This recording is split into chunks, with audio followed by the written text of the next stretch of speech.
Hi and welcome to Drawing Talks. Today is my favourite subject, cartoons. Cartoons are the device that got me into art and design and eventually graphic design, and that's my career today. However, I didn't stop drawing cartoons. I carried on and I actually produced cartoons for the company that I work for, and they're seen around the world for all different types of people, different types of humour and different types of backgrounds and storylines.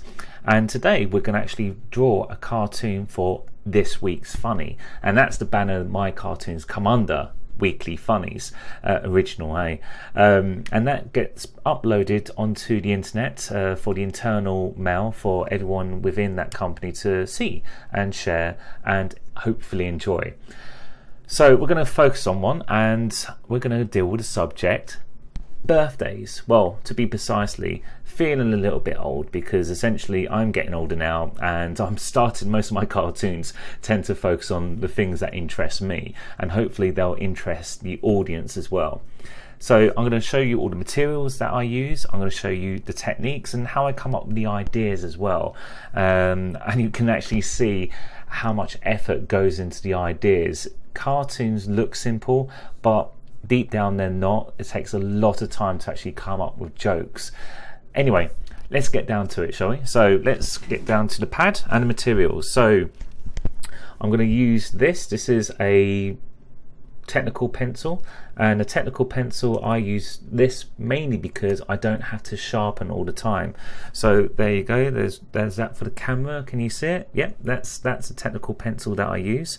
Doesn't matter what brand it is, you can actually get cheaper ones, so long as they do the job. It just means that I don't have to be so lazy and stop having to sharpen all the time. And also you've got the eraser or rubber at the other end. So this is what I use as my weapon of choice when drawing cartoons. And so this is a pad. You can use any type of paper. Again, it's all about your personal preference.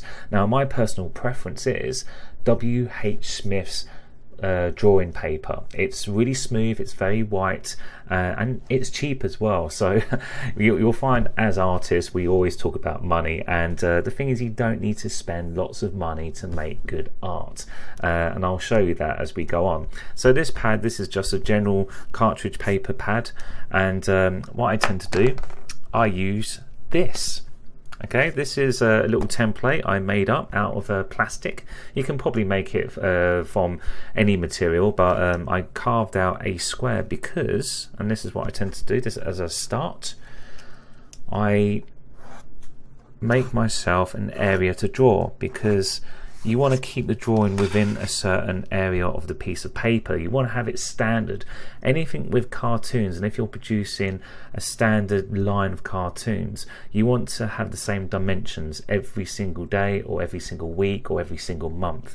It's just so wherever it fits, it always fits in place, because people love consistency. Not just people, but publications as well. So with mine, I'm not too sure how big this is. Let me just check by my ruler, one of my many rulers.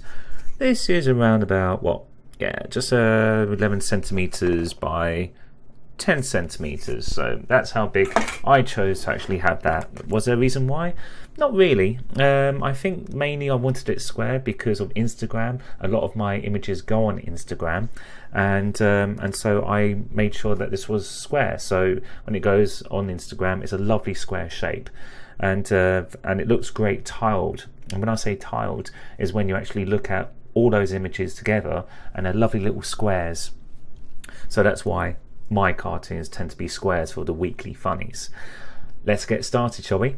So I had to come up with the idea. So what idea am I going to use? So there's a tagline to my Weekly Funnies, such as "you know when." So I would say "you know when," or "you know you're getting old," or "you know you're falling apart," or "you know you're broke," or "you know you can't find a meeting room." You get the idea. It's ultimately, there's a subject matter, and it's you know it's happening to you, and there's the result. So with this, it's going to be "you know when you're old," and I have to come up with an idea about that. And this idea took me around about, I don't know, an hour, 2 hours to do. and it took me some more time to finesse as well, and you'll see me finessing this idea as well. So let's get down to it. So you know you're old when. So my idea is to have two people. There's one, there's two, and a birthday cake. Okay, the idea is that the birthday cake for the person whose birthday it is, they're so old that someone used all of the candles in the birthday cake, and the birthday cake is now on fire. So the butt of the joke is that there were so many candles that were required to represent every year for that person, it literally set the candle on fire. Cake on fire. So there we go, there's the cake. Again, very sketchy, and I might rub this out over and over again, so bear with me.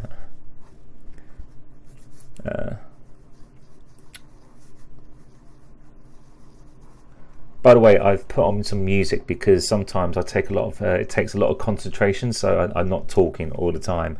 So cue the music.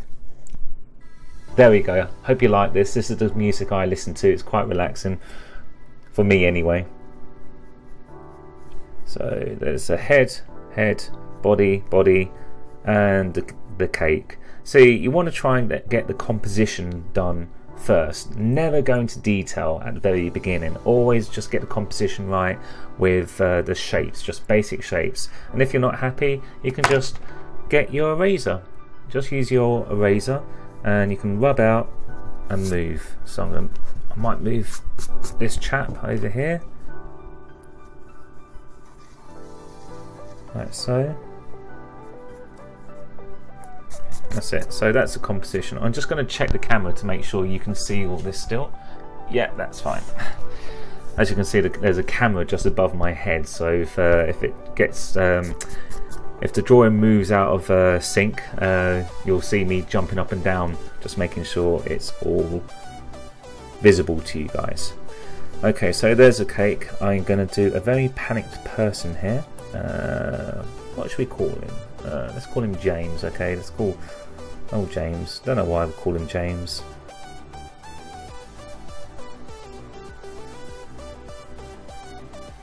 Okay.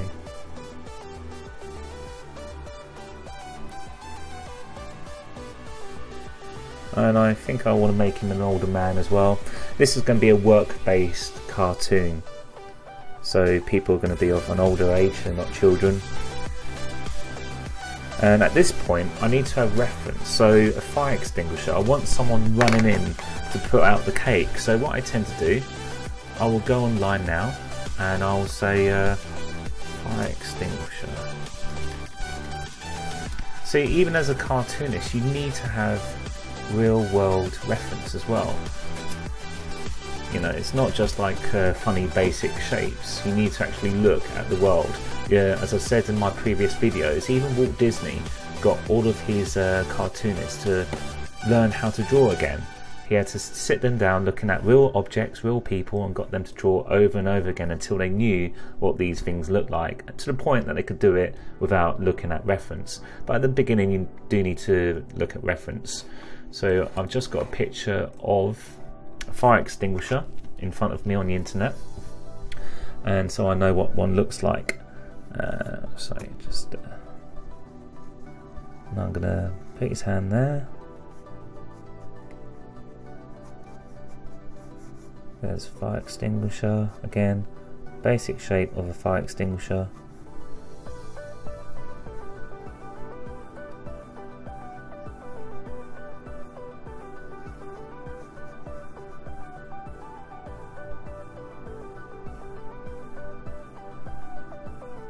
As you can see, it's all a bit messy here because I'm using loads and loads of lines to try and get the right image, the right representation of what I'm trying to draw, which is his hand. So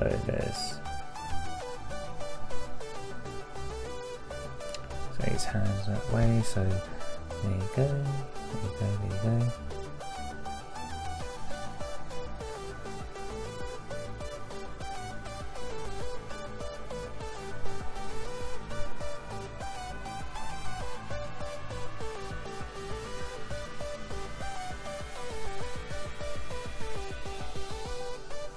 Okay, so he's a bit too close to the cake, so I'm going to raise that. And this is the nozzle of the fire extinguisher.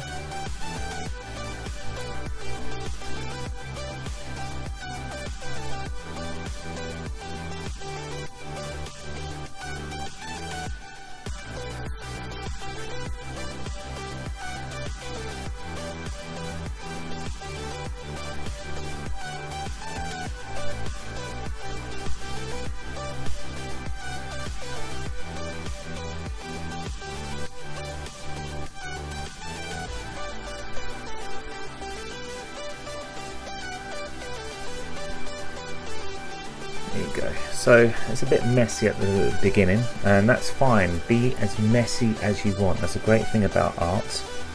It's like when you see artists who sculpt out of clay. At the very beginning, it's all over the place because they're trying to shape the object, and essentially that's what I'm trying to do, and that's what artists do actually do when it comes to drawing.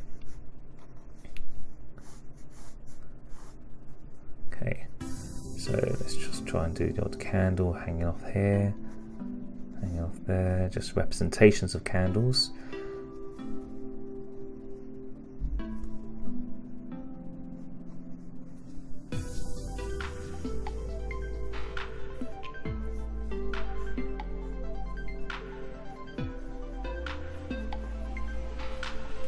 And then the old fire, there we go.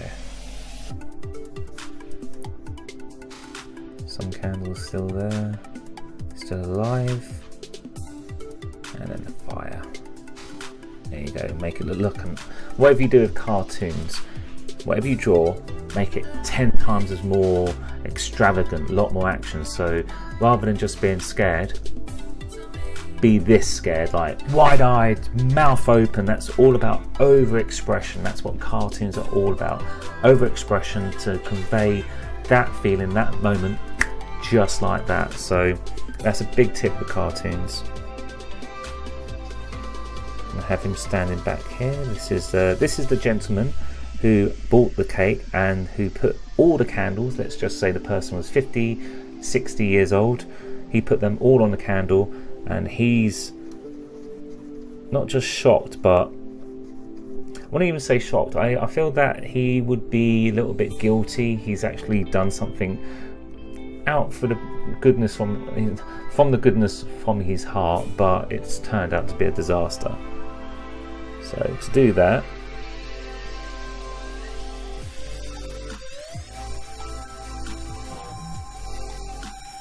I'll do something with his mouth. Right, so he's biting his bottom lip. It's like if you've done something bad you didn't mean to do, yeah, you do that, wouldn't you? You're like, oh god, what have I done? And I'm going to make him a young lad, like an intern. So there's his hair. And again, let's just do the basic shapes. So there we go.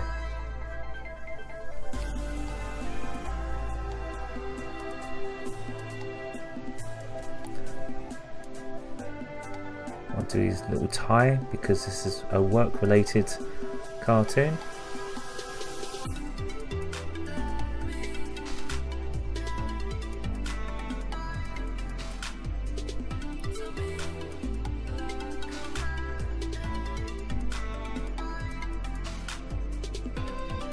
So I don't know what to do with his hands yet, so I'm just going to go and play around with what he's doing. So what would you do with your hands when you're doing that? I'm going like that. Yep, I'll probably be doing that, wouldn't I?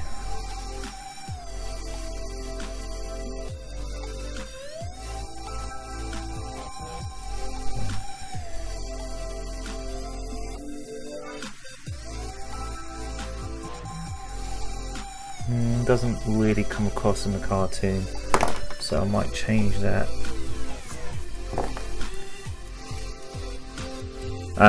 I know what to do. Okay, so it looks like a bit of a mess here. and it really is a bit of a mess. I'm going to do them in his pocket. A little bit of a belly as well. There you go. Belly, there we are. Fantastic. So he's got his hands in his pocket. He's like, oh God, what have I done? You know, and that's what I've done here.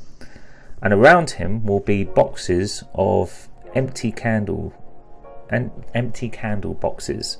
So you can tell he's used all of them. So the text for these will be popped in at a later stage when this is scanned. Okay.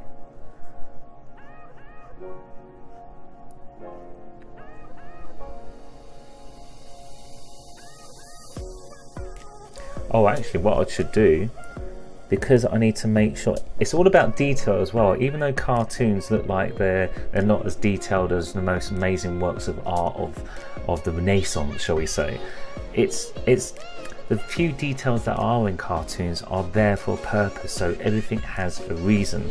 So for him, he's going to hold on to a lighter. So let's just do basic shape.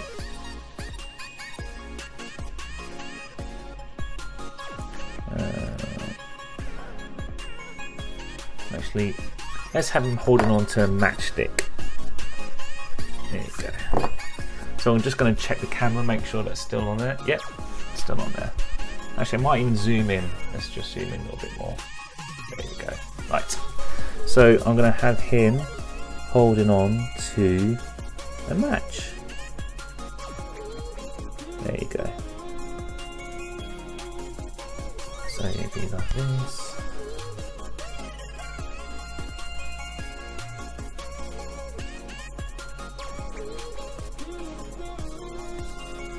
There you go. So it's not actually clear from this because it's a pencil drawing, you can't see everything, but don't worry, I'll be inking this up soon.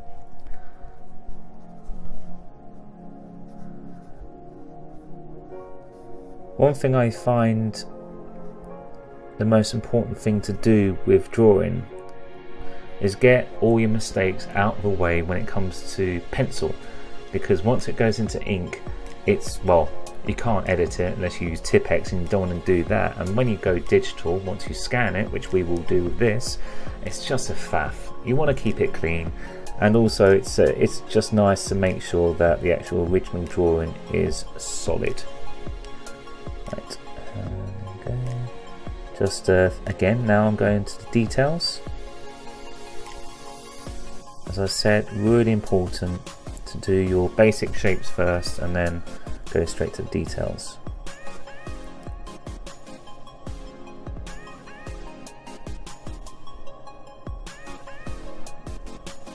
Okay.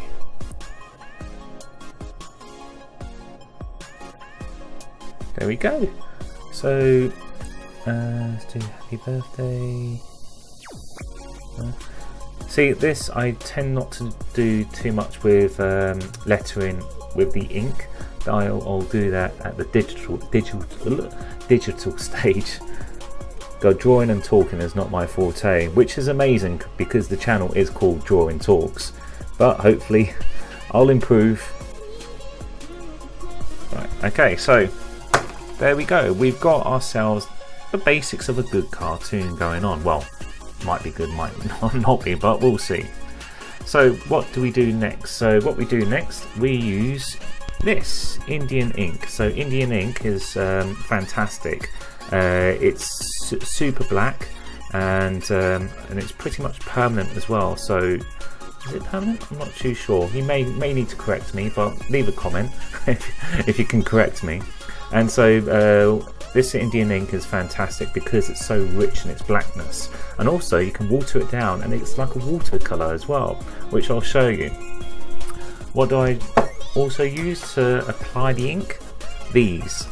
So it's like calligraphy pens, very cheap as well. You can get them for a couple of pounds, or if you're from Australia or America, a couple of bucks. It's they really are basic. You don't need anything more special than this.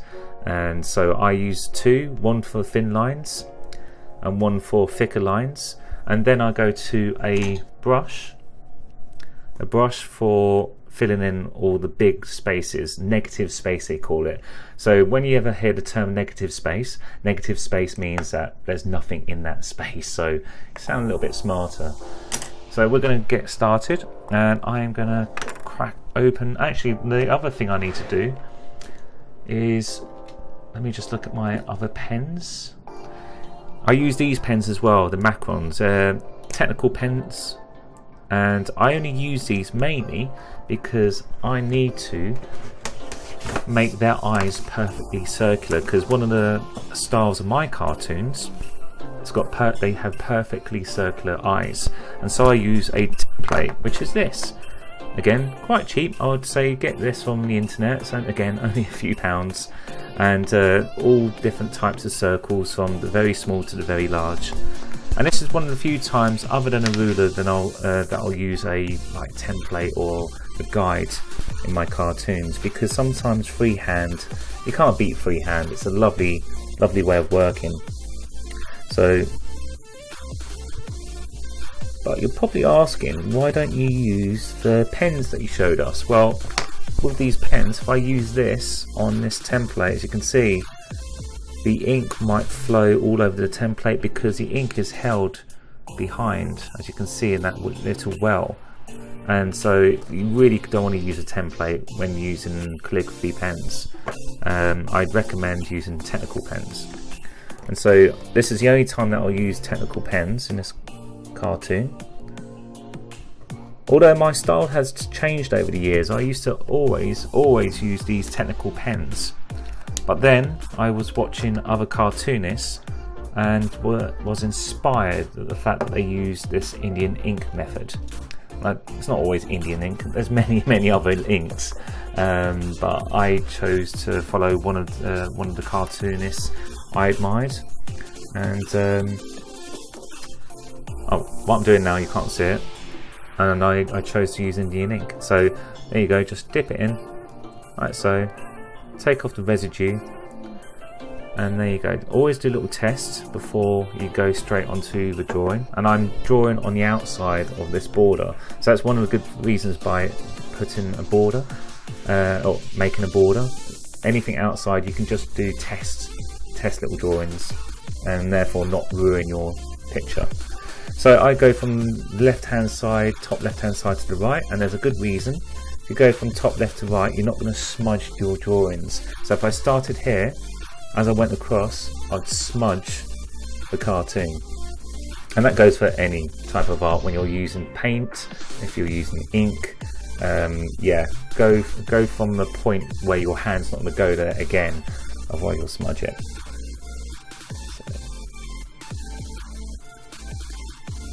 I tend to hold my breath a little bit when doing these drawings, because as you can see by the scale, there's not much room for error.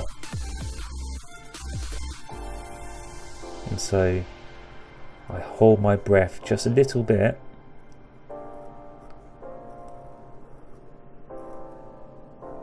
just so I can make the lines as perfect as I can.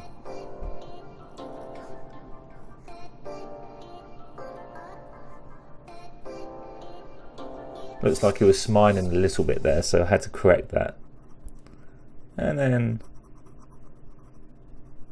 painting the black. See how black and rich the ink is. It's a fantastic ink. It's a little bit pricey. I think it's around about, don't know, it depends where you go, £4 or £5. But this is by Winsor & Newton, a well-known art manufacturer, and they produce very expensive stuff. Give him some hair. Got to make him look, as I said, make everything OTT, over the top. So he's not just scared, he's petrified, he's panicking. So eyebrows are up, his eyes are really wide, some stress lines under the eyes. Okay.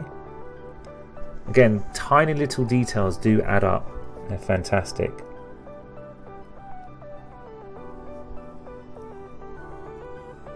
As part of the details, bloodshot eyes. There you go.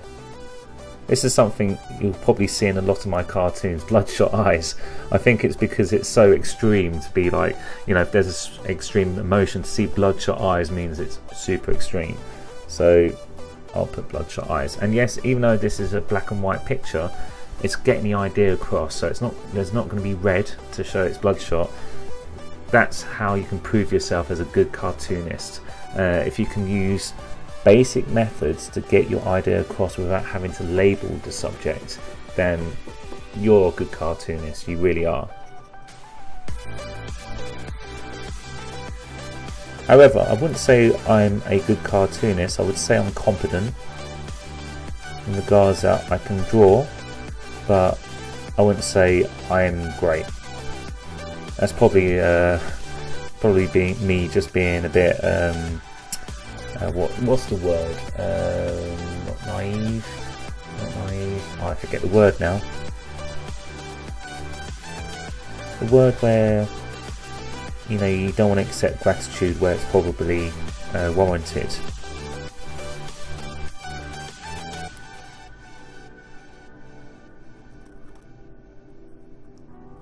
It's a fire extinguisher.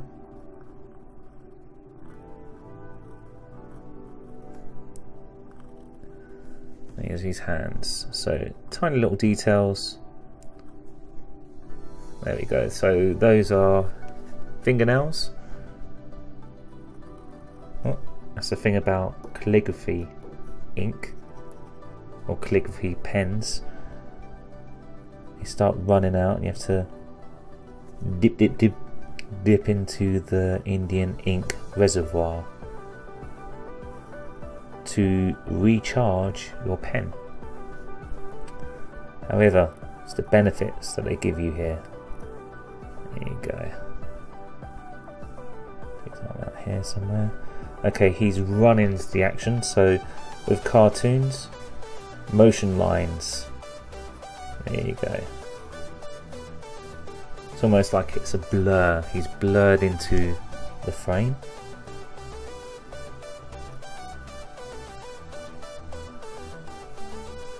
He's running, so one leg isn't actually showing, just hidden right behind his foot. Okay, shows. Right, so that's all the basic outline in here. Very simple. Okay, I might do some little details such as stubble because he's so stressed out. Yes, it doesn't make sense. Just because he's stressed out doesn't mean he's going to grow stubble instantaneously, but it adds to the overall effect. It's all about getting that message across really bang. Within one glance, someone can actually see that he's stressed out, he's tired, and he's panicking. Do some worry lines. There we go. And also sweat droplets. Okay, so I've done that. He's going to dry a bit. I'm going to go back and I'm going to start adding some fill, such as greys and a bit more blacks, but he'll be dry by the time I come back, so that'll be good. So now straight to the cake, again going from left to right. So let's just do one of the candles, still a light, another candle, still a light. Okay.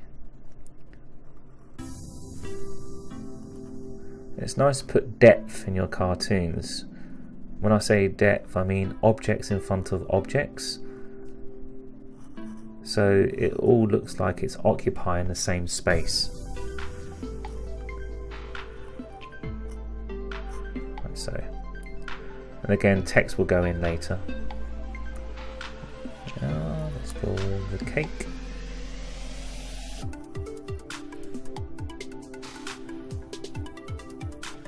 Holding my breath, you guessed it. If I'm going quiet, it's because I'm holding my breath. It's like being a sniper.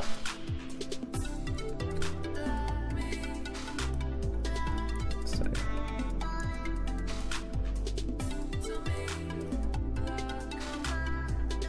There you go. So there's the basics of the cake. Now to do the fire. And again, always look at reference. Fire probably doesn't look exactly like this. However, this is a cartoon fire. I've seen artists do all sorts of styles and methods to make a fire look like a fire, even to the point that it looks too rounded, it looks too mechanical. When I say mechanical, it's like angular lines, too organic, meaning that it's got too many curves to it. It looks like it's flowing too well. Fire is very difficult. It's one of those elements which, like water, is very, very hard to draw. However, this is how I draw my fire, and who's to say I'm wrong, because this is my style. And that's a great thing about being a cartoonist or artist. Once you make a style, who's to say it's wrong? That's how you actually draw. Like how you run. If you run fast, doesn't matter how you run, so long you're actually achieving something, you know, not achieving something. Again, running out of ink again. There you go. This is where you can be a little bit free. Really let yourself go. And through observation, again, always use observation, you know, to get your style going. So when you look at fire, it's not just one big body of fire. You'll see licks of fire, little flames coming from that fire, and it gives you an idea of animation. Okay. And what I'll tend to do, I'll do some smoke like so. There you go. There we are. That's it. So just an idea that there's a fire going on. Now we will go on to the boy who lit the candles. Such a nice thing for him to do, but wow, he's causing a disaster.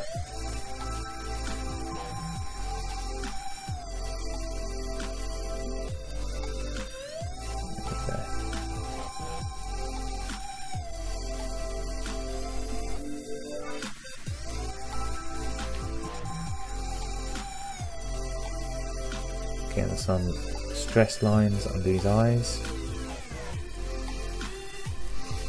I'm going to make his hair a bit messy.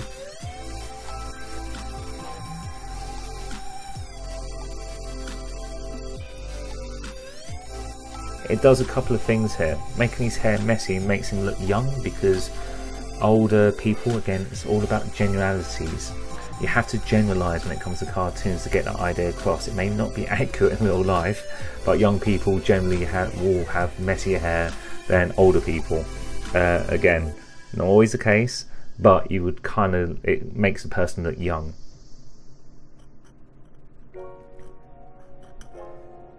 May explain why sometimes I generalize too much in my conversations. Well, I'm a cartoonist. Cartoons are all about generalizations.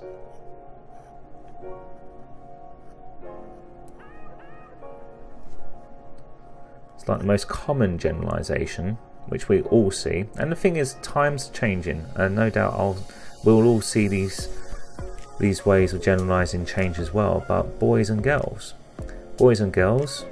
girls wear dress in pink, boys dress in blue. Girls have a bow in their hair. A boy will have mud on his shoes, or he will look dirty. But that's not always the case. And as time goes on, like the colours, for instance, pink was originally a boy's colour. Did you know that? Up until the early 20th century. It was only in America when there was an advertising campaign, I think it was a shop, and then suddenly it made pink the girly colour. And why do you think pink is a boy's colour anyway? Well, pink, when you think about it, is actually a very strong colour, and it's an incredibly strong colour. And baby blue is a very soft colour, and it's like that's why we like that colour, baby blue. And then early 20th century, it then changed. It's amazing, isn't it? But more and more people changing colours. So yeah, even cartoons, give it another 20-30 years, perhaps pink and blue won't be used to designate, let's just say, a cartoon of a baby as being a boy or a boy or girl.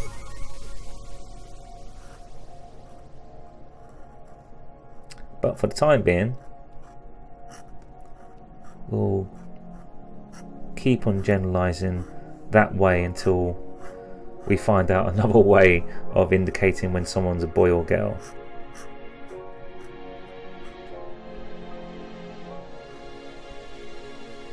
It's like this guy on the left hand side, he's meant to be old.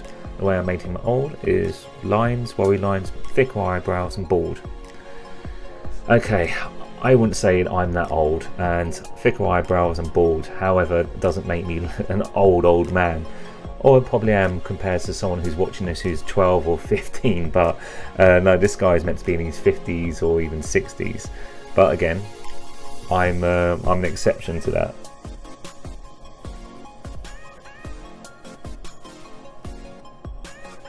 There you go, see, it's coming out not too bad actually, better than I expected. There's a match with the flame. And there we go. See, this took me a little bit longer than normal because I'm narrating, I'm explaining at the same time. But that's it. So there's the basics there. And so now what I'm going to do, I'm going to do something which will cause a little bit of noise. Oh yeah, by the way, I'm just popping this in some water. Never let your calligraphy pens, if you do use calligraphy pens or brushes, dry out. It's just going to cost you money in the long run, and it's going to take you ages to clean.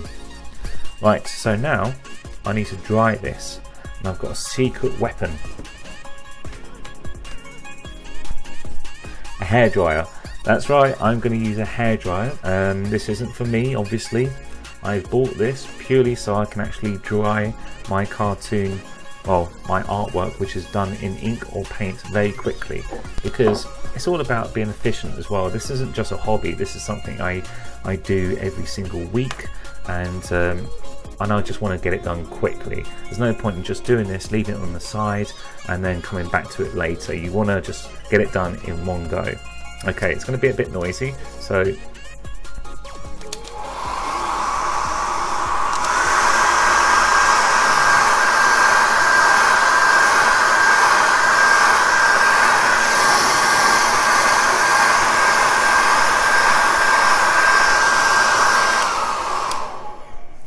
okay, just test that. That's nice and dry. Just going to check the camera, make sure everything's still, yeah, it's all good. Okay, one of the reasons why I did that is because I'm going to start erasing, rubbing out all the pencil lines. And I don't want to do that to wet or moist ink because it will just smudge all over the place.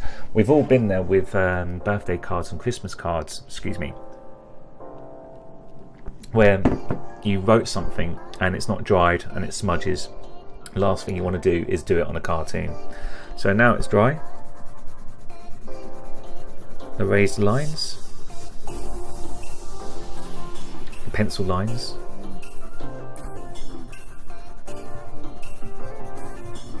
Like so.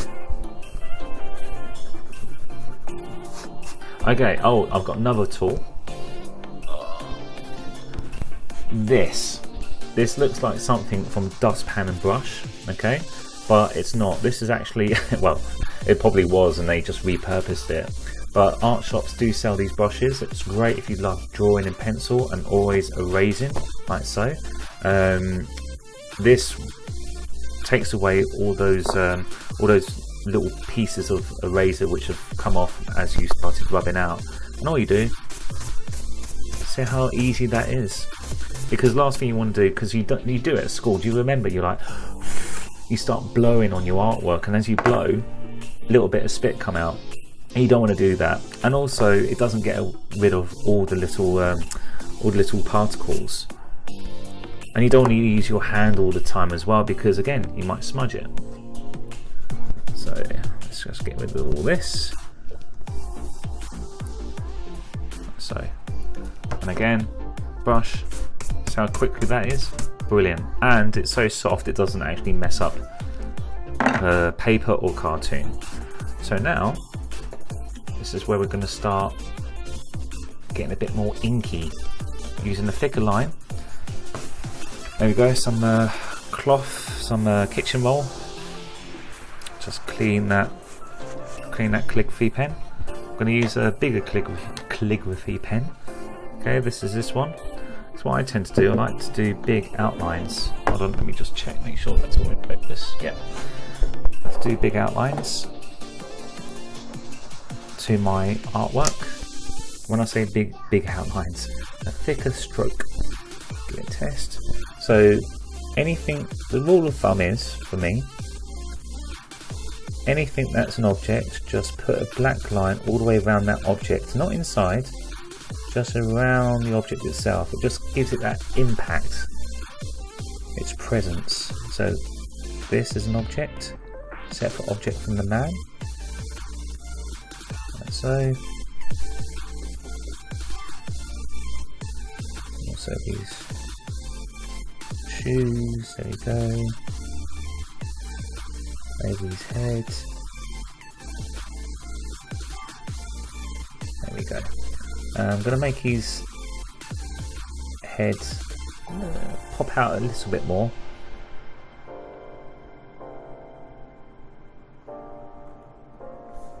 There we go. So might start putting some shading in at this stage. So shadows.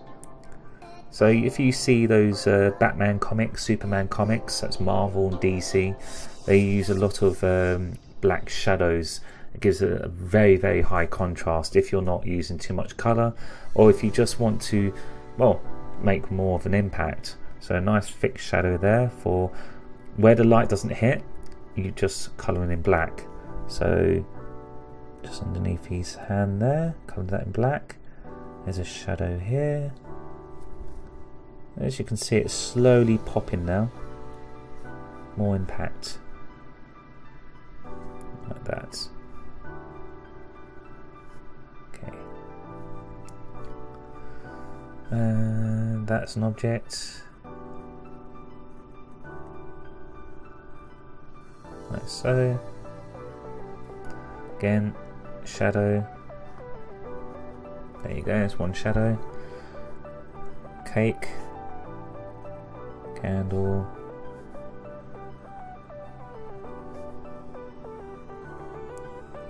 Yeah, so what got me the first time I got into drawing was around about, I would say, when I was like 12 years old.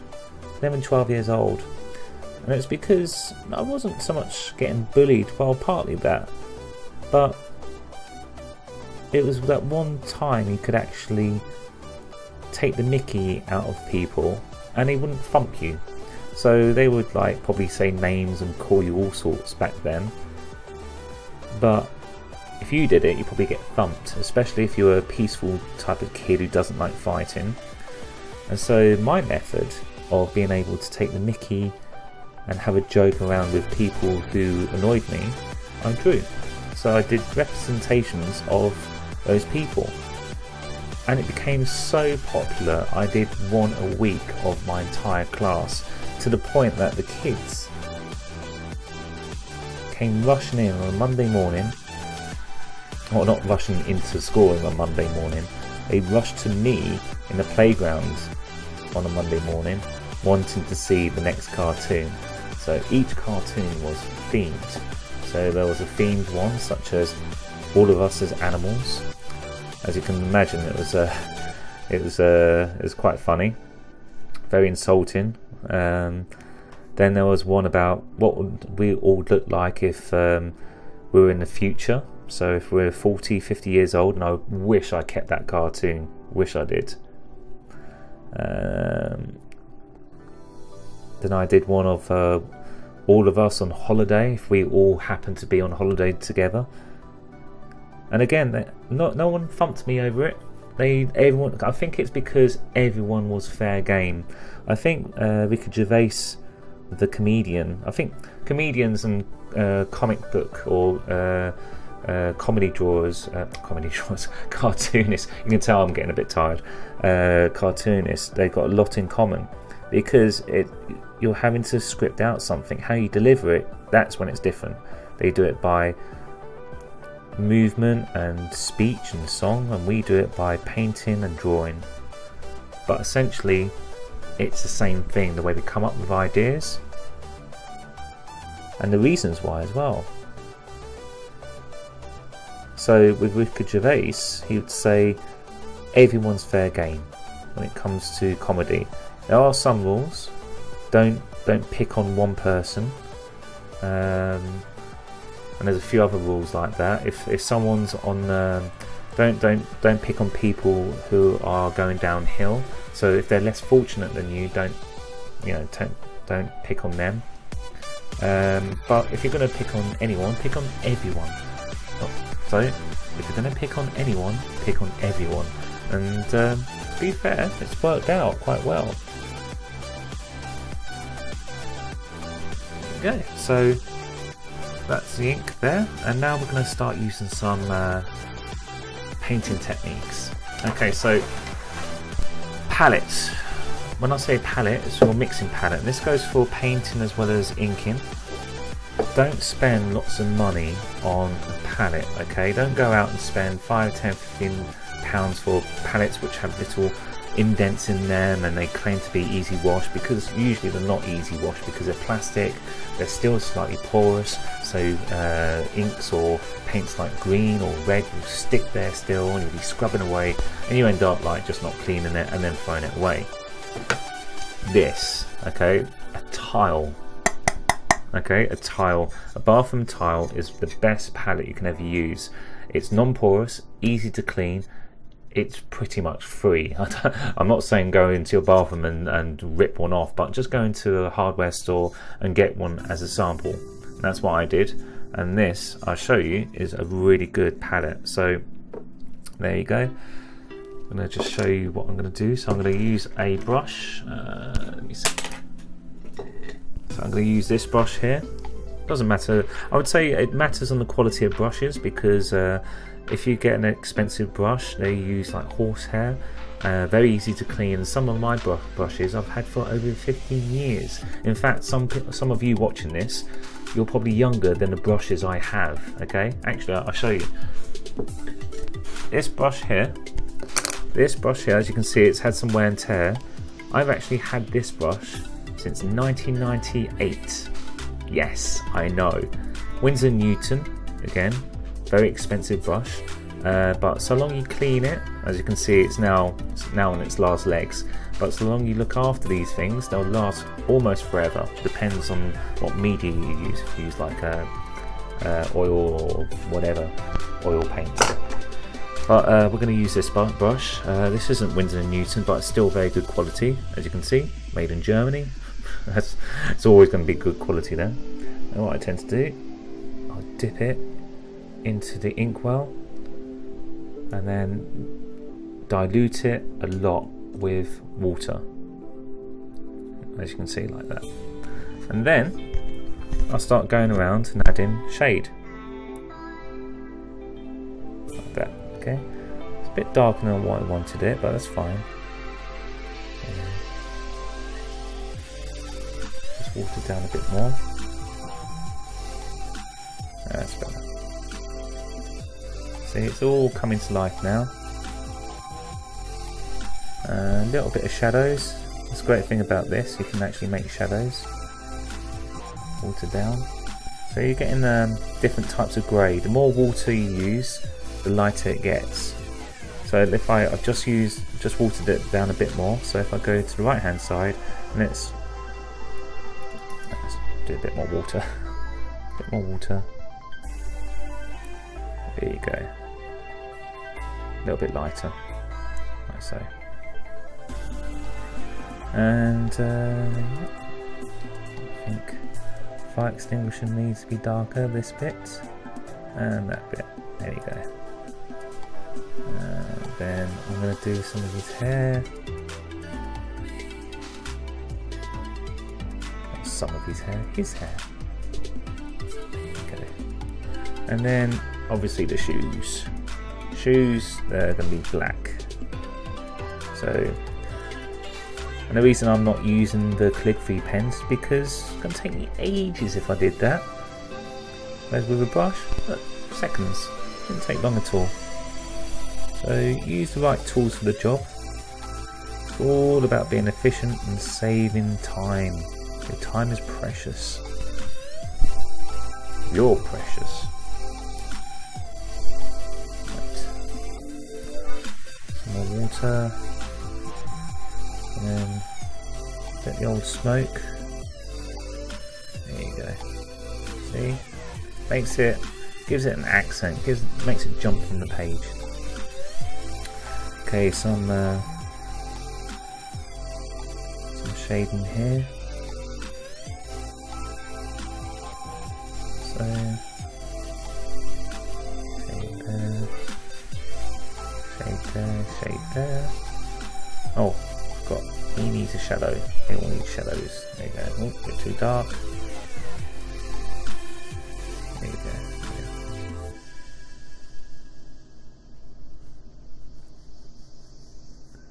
I'm just going to do some lines here. So it's nice to give depth to your cartoons, and a really quick way of doing it is literally just doing this. See? So you probably wouldn't see it if I didn't actually show you that I'm doing it. You'd probably overlook this, but it does add to the overall picture. And lines coming away from the cake, as you can see, like so. That is a centre of attention. There's a disaster happening. Like that. And this is going to be the label, which has happy birthday. And that's that. I think we're almost there. I might do a little bit more shading. Again, with art, you can go too far. One of the important things you need to learn about art is that you can overdo it. You overcompensate, and it will just turn into a mess. And say you think, oh, it's not quite right, then learn the next time, then the next drawing. Just keep on going. Take those lessons and move forward. See, now we're actually carrying on too much, and then there's too much going on, and it's just going to look like a mess. So I'm going to leave it there, and this is a cartoon. This is it in its ink format. And now we're going to go to the next stage. Pardon me. Next stage is scanning and making it digital. So that's when I put the text on, I start rendering it a bit. When I say rendering, I'll give it a bit more depth because I need to change contrast. So using my special weapon. Oh.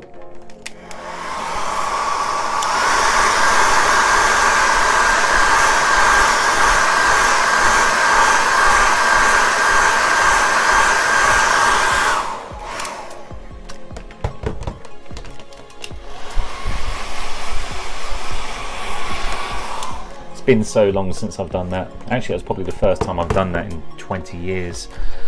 Okay, so now we're going to scan this.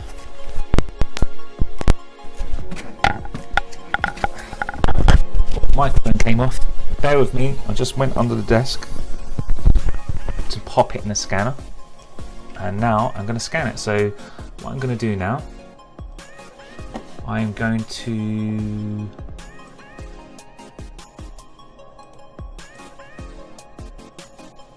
I'm going to try and put this on the screen for you so you can actually see what's going on.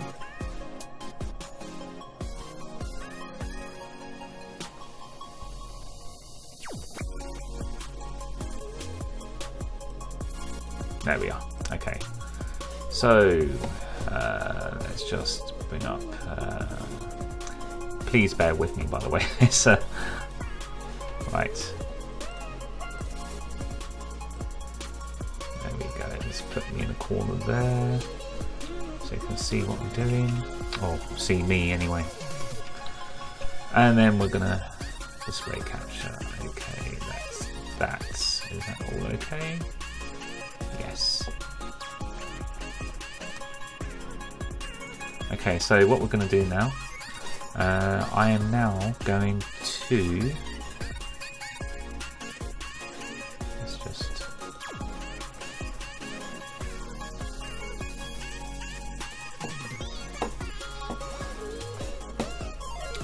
Okay, so we have Photoshop here, and we have InDesign here. Okay. So first off, what we're going to do, we are going to scan. So I'm going to click on the scanning device here, open it up, preview, let that start working itself out. It takes a little bit of time to warm up. The scanner is one of those printer scanners you can get 2 in 1.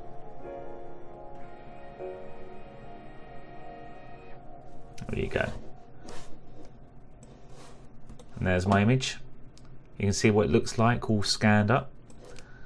Highlight what I want, scan. Okay, let that scan.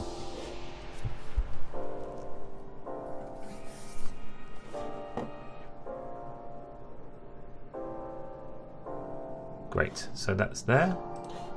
I'm going to close that. Okay, and close your scanner. Now I've brought it into, well, I'm going to bring it into Photoshop now.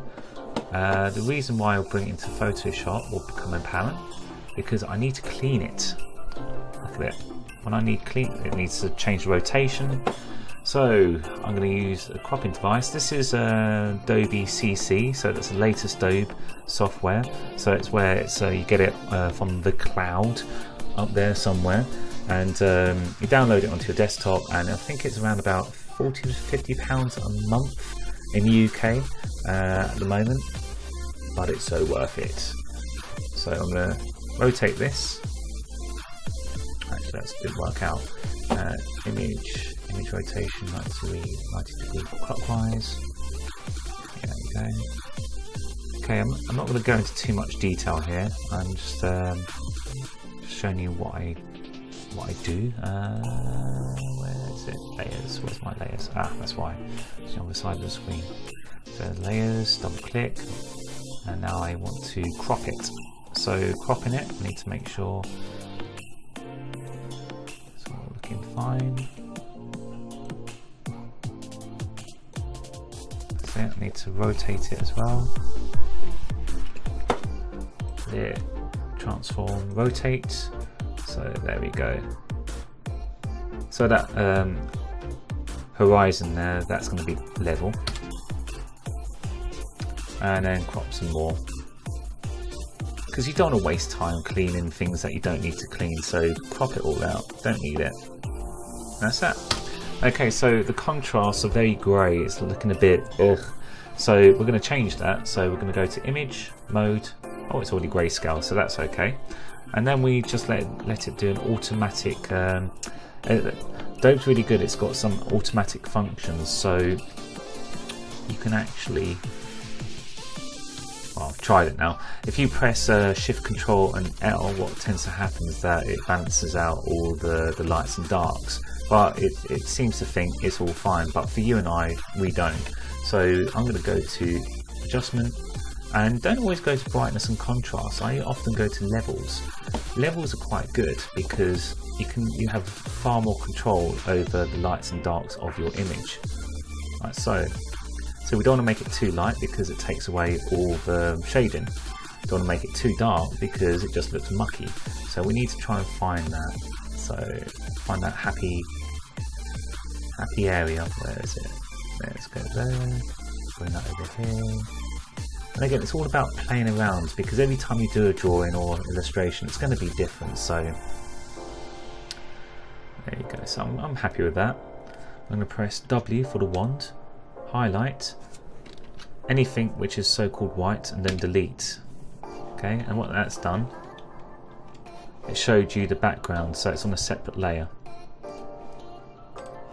Flatten. Okay, again, I'm not going to go into too much detail about this. We've all got different methods way we do these cartoons, but essentially what I did, I had it on a separate layer, and so I had more control over the positioning of it. And then when I got rid of the white, it showed you that that checkered layer, and that checkered layer means that there's nothing here. And to get rid of that, all I did was flatten the layers, so all the layers were now flattened. So if you can see it now, there's only one layer. And then I use the eraser, so that's the E, shortcut E, as you can see it's there. You get a circle, You can increase and decrease it using the brackets on your keyboard and start getting rid of the muck.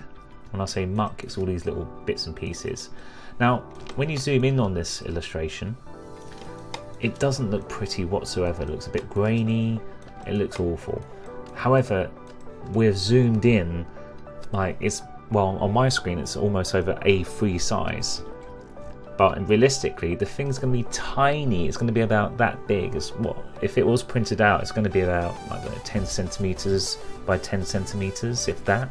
And it's going to be digital, so it's going to be on screen, and it's going to look nice, and it's going to stay the same dimensions. So you won't be zooming in and zooming out. And that's that. So maximum. Actually, we're going to save this. Always make sure you save it properly under the right name. We're going to call it Fire on your desktop. Okay, great. So I'm going to close that, and then now I'm going to open InDesign. Now, InDesign is a package where you can magazines, comics, posters, anything you've seen which has a mixture of text and pictures and all sorts. It's probably done on InDesign. It's the industry standard. And so for me, this is how I do my cartoons. So I've got a template here. That's my template right there.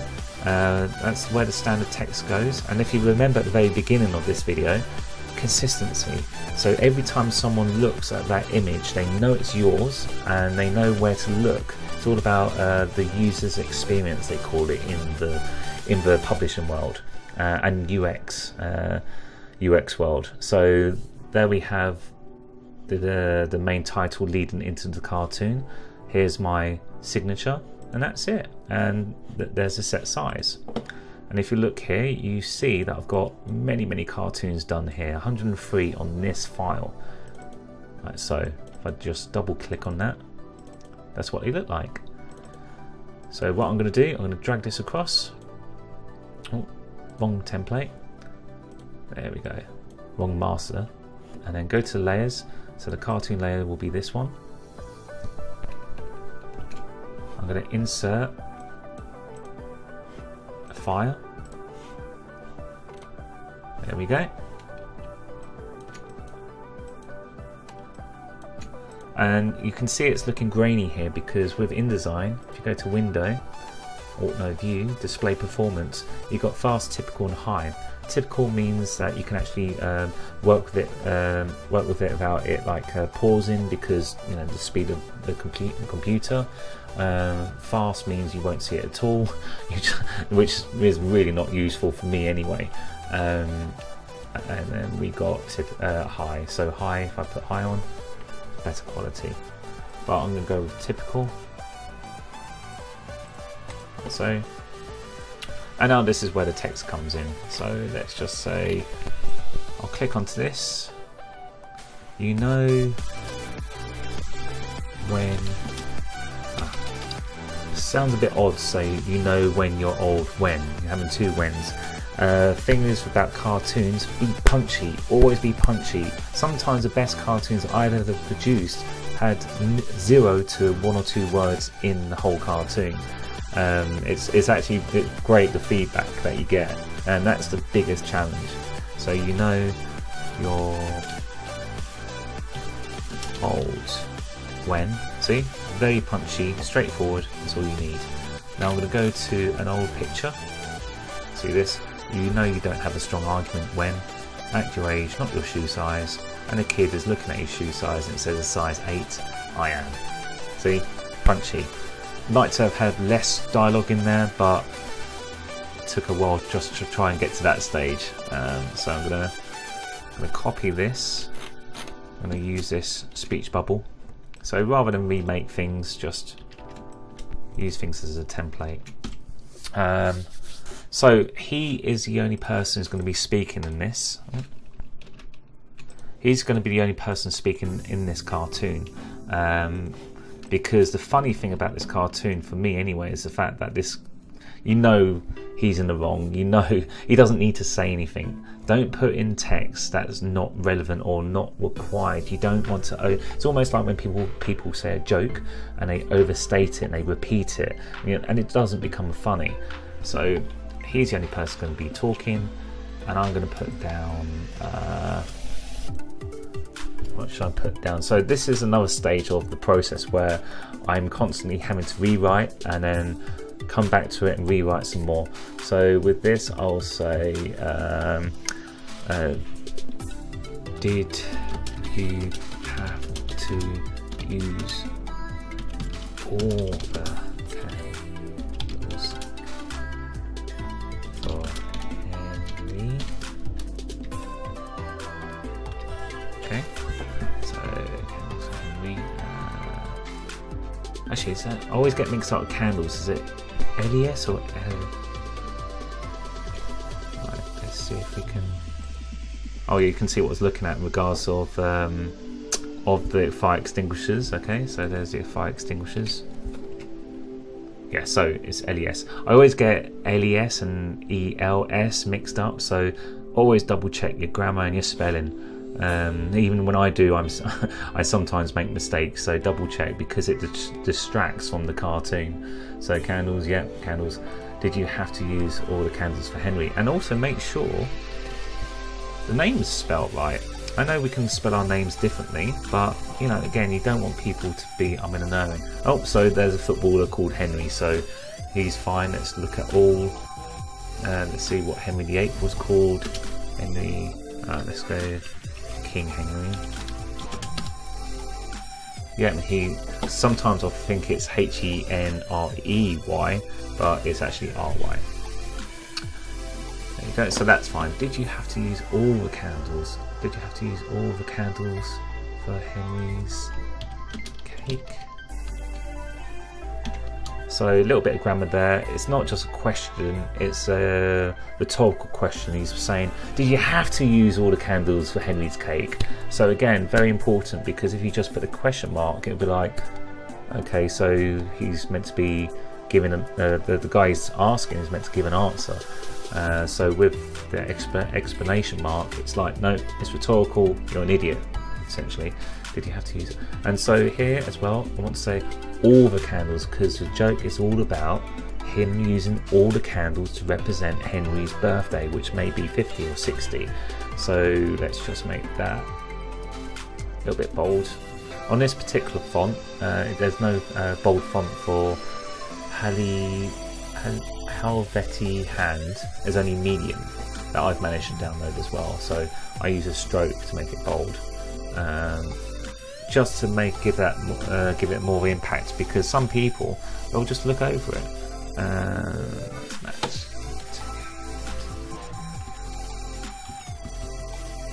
So there we go.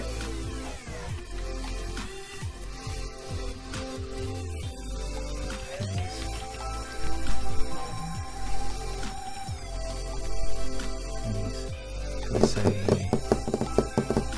Henry's 60th birthday cake? Let's just say 60th.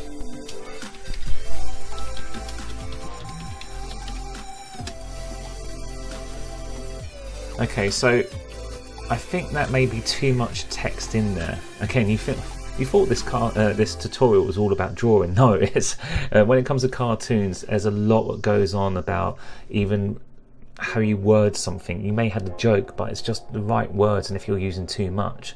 So with this, there's too many words here for my liking. However, the audience, I know the audience I'm going to be showing this to, some people may not add 2 and 2 together, or 1 and 1 together. So would it work? It could work. Did you have to use all the candles for Henry's cake? But then again, people might not understand what he could be 5, 10, 20. Doesn't make sense. But if I elaborate the fact that he was an old man, 60th birthday cake, it's funny because the guy obviously had to use 60 birthday candles, which caused the fire in the first place. So this is it. So here we have, oh no, I actually almost forgot. We have to put in text for the birthday cake. So, oh, this might actually solve a problem. Again, as you can tell, when making a cartoon, it develops. So 60th birthday. Okay, so happy 60th B-Day. Again, try and keep words small. Right. So what I'm going to do, I'm going to let the cake explain. Let the cake explain that it is an old person. So rather than have him refer to the subject as being old and 60, and that's why you have so many candles, we can have it on the cake and therefore cut down on the text here. So happy 60th birthday, or B-Day, because it's too long to fit on this cake. Little cheat there.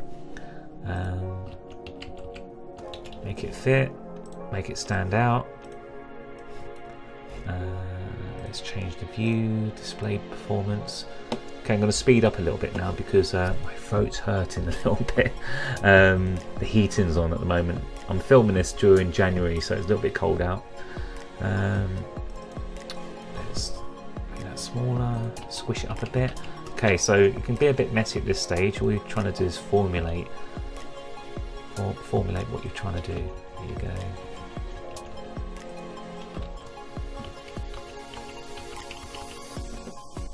So that's 12 point.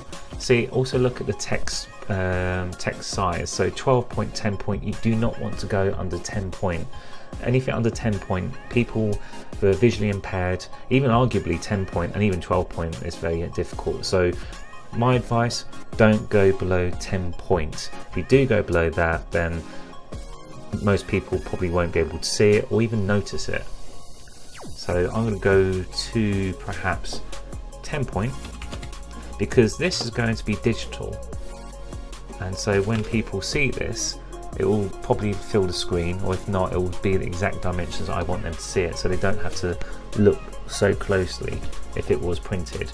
So I'm going to have happy birthday smaller, and the target, the focus is the birthday year, so 60th birthday. There you go. Right, so okay, there's a method to make this wrap around. Let's see if I can do that actually. Okay, so it's getting a bit technical now. So happy 60th birthday, as you can see, it's a bit too straight, so I need to follow that curvature. So P, when I say P, that was the shortcut to make the path tool. There's a path tool. Let's highlight this, copy, zoom in. Again, make your life easier. Zoom in, zoom out. Go to the type and path tool. Like so. Paste. Brilliant. Fantastic. That's working. Get rid of the path stroke. Bang. There you go. So now it curves with the cake. Lovely. And you can, from what I'm aware, you can actually move the stroke or change the stroke. Damn, I need a mouse mat. I've got one at work. I can't click onto the point precisely. Oh, I'll just leave it for the time being. Happy 60th birthday. Okay, so now I can get rid of this. Do you have to use all the candles for Henry's cake? See, we just cut down on that text. See, easier to read, straightforward. No faffing. Did you have to use all the candles for Henry's cake?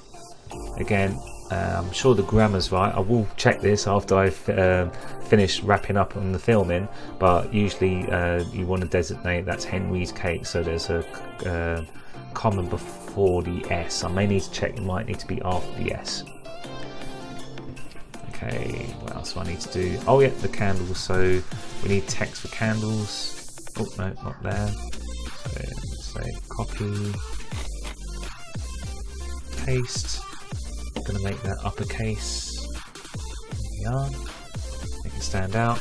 Okay, so this probably will be very, very small, this text. Because it's not hugely important. I think everything about this cartoon says it. Those boxes represent the candles. He mentioned don't use all the candles, but I'm going to put text in here anyway. So let's just put it there. I need to change the angle, candles, bring it in, put the weight in.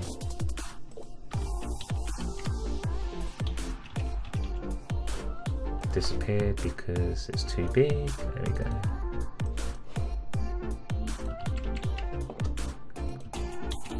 Yeah, slowly getting there.